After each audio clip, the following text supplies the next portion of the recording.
앞서 보신 것처럼 완주군을 비롯해 도내 일부 지자체가 민생회복지원금 지급을 결정하고 나섰는데요.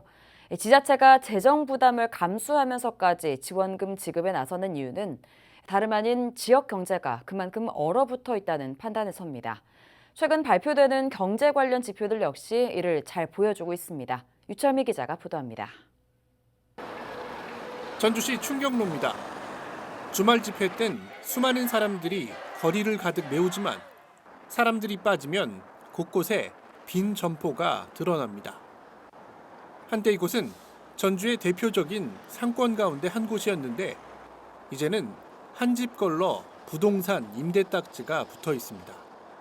1억 원 권리금 주고 시설비 3, 4천 원, 물건물료 3, 4천 원, 그거 뭐 이렇게 한다고 해서 2억 같은데 갑자기 이렇게 안 좋아지는데 나갈 때는 권리금 못 받지. 그렇죠.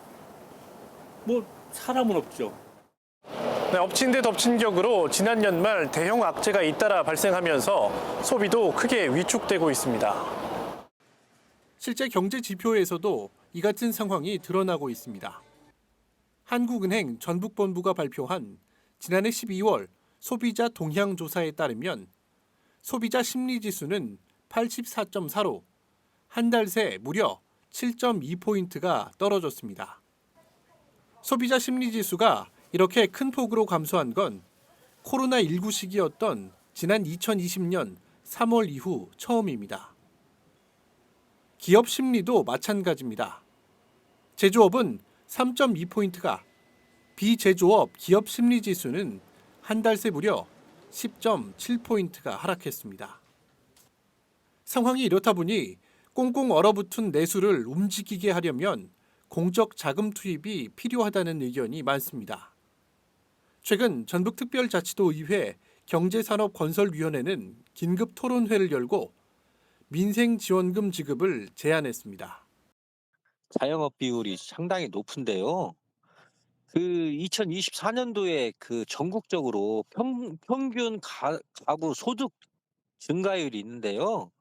그게 우리 전북이 거의 꼴찌 상태에 있거든요.